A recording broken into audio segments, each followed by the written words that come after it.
Okay, അടുത്തത് William ലോഗിന്റെ മലബാർ മാനുവലിൽ പ്രതിപാദിച്ചിരിക്കുന്ന നദിയാ ഏതാ? അതായത് വില്യം ലോഗിന്റെ മലബാർ മാനുവലിൽ പ്രതിപാദിച്ചിരിക്കുന്ന നദിയാണ് ഏത്? കോരപ്പുഴ. അപ്പൊ വില്യം ലോഗന്റെ മലബാർ മാനുവലിൽ പ്രതിപാദിച്ചിരിക്കുന്ന നദിയാണ് ഏത്? കോരപ്പുഴ. അതുപോലെ OV വിജയന്റെ സാഗരം എന്ന കൃതിയിൽ പ്രതിപാദിച്ചിരിക്കുന്ന നദിയാണ് ഏത്?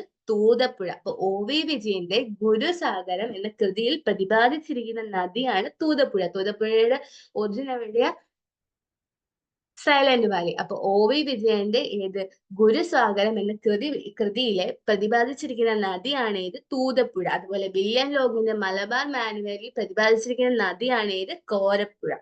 SK പൊറ്റക്കാടിന്റെ നാടൻ പ്രേമം എന്ന കൃതിയിലെ പ്രതിപാദിച്ചിരിക്കുന്ന നദിയാണ് ഇരുവഞ്ഞിപ്പുഴ. അപ്പൊ SK പൊറ്റക്കാടിന്റെ നാടൻ പ്രേമം എന്ന കൃതിയിൽ പ്രതിപാദിച്ചിരിക്കുന്ന നദി ഏതാ? ഇരുവഞ്ഞിപ്പുഴയാണ്. ഓക്കെ, അടുത്തത് ബുക്കർ സമ്മാനം ലഭിച്ച ആര്? അരുന്ധതി റോയിയുടെ ഗോഡ് ഓഫ് സ്മോൾ തിങ്സ് എന്ന കൃതി പരാമർശിച്ചിരിക്കുന്ന നദി ഏതാ? പരാമർശിച്ചിരിക്കുന്ന നദിയാണ് മീനച്ചിലാറ്.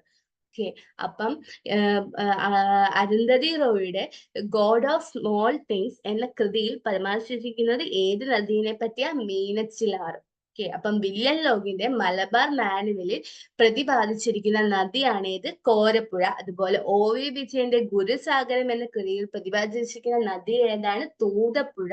SK പൊറ്റക്കാടിന്റെ നാടൻ പ്രേമം എന്ന കൃതിയിൽ പ്രതിപാദിച്ചിരിക്കുന്ന നദിയാണ് ഇരുവഞ്ഞിപ്പുഴ. ബുക്കർ സമ്മാനം ലഭിച്ച ആര്? അരുന്ധതി റോയ്.